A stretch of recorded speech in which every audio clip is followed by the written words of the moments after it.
Assalamualaikum warahmatullahi wabarakatuh. Apa kabar teman? Semoga hari ini, saat ini, adalah merupakan keadaan dan kondisi terbaik teman, dan kedepannya semoga penuh dengan peningkatan, dalam segala hal.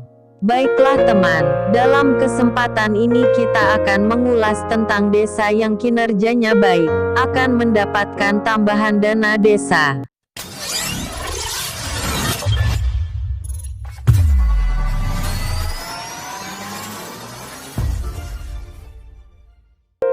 Ini sesuai dengan amanah yang tertuang dalam Peraturan Menteri Keuangan.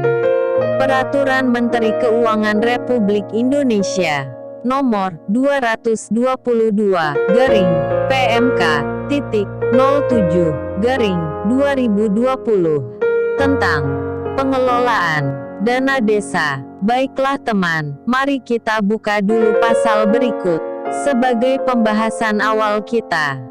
Pasal 1, Ayat 9.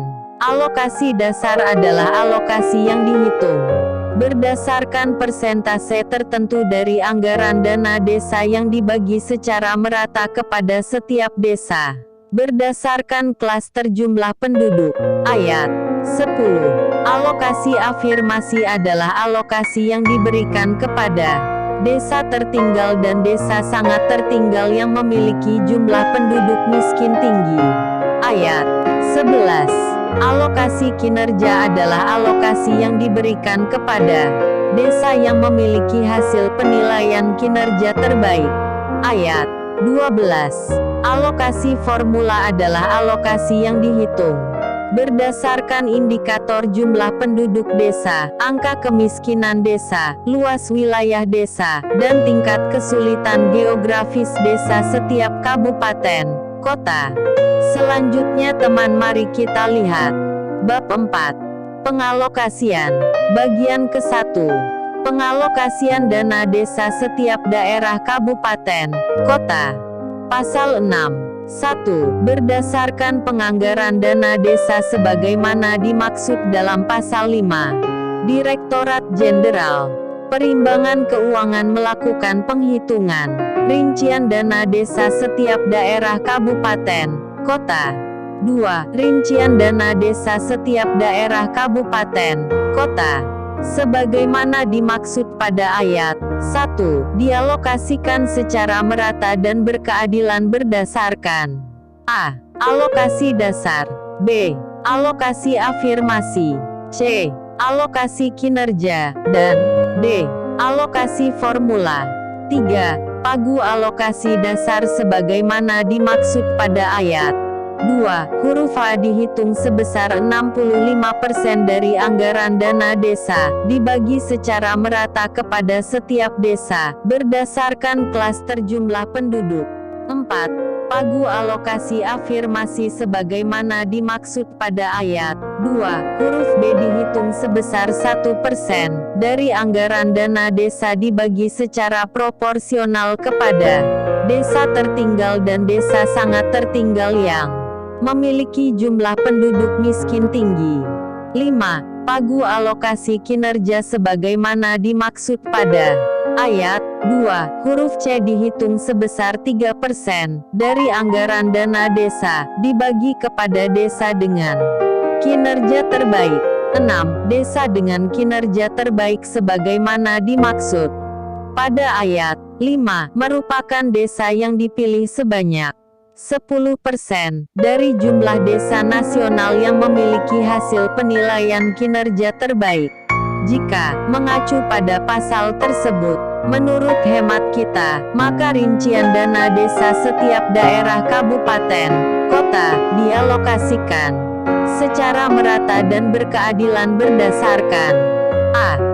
Pagu alokasi dasar dihitung sebesar 65% dari anggaran dana desa yang dibagi secara merata kepada setiap desa berdasarkan klaster jumlah penduduk. B. Pagu alokasi afirmasi dihitung sebesar 1% dari anggaran dana desa dibagi secara proporsional kepada desa tertinggal dan desa sangat tertinggal yang memiliki jumlah penduduk miskin tinggi. C. Pagu alokasi kinerja dihitung sebesar 3% dari anggaran dana desa dibagi kepada desa dengan kinerja terbaik. Nah, inilah poin penting dalam ulasan kita kali ini.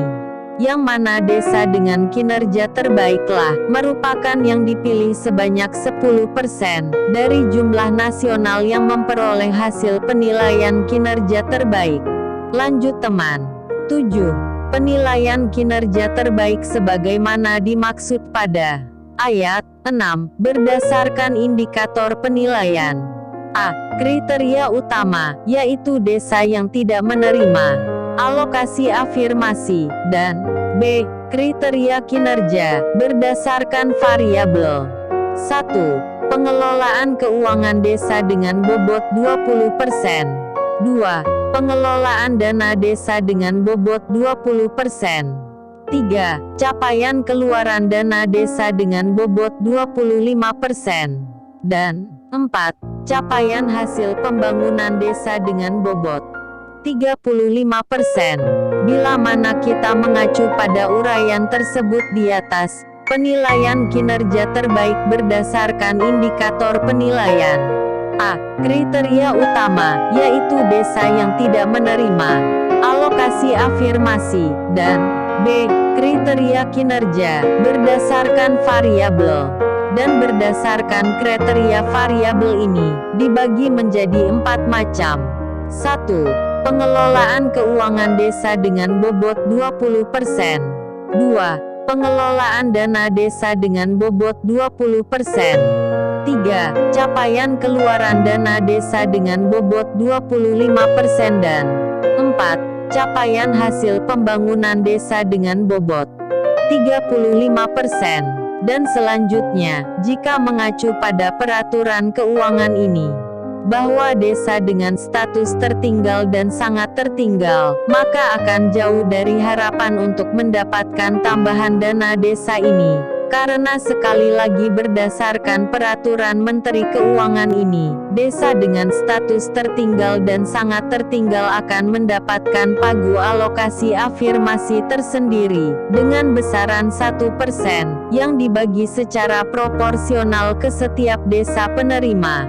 Jadi, pertanyaannya teman, kira-kira berapa besaran yang akan diterima desa yang mendapatkan tambahan dana tersebut?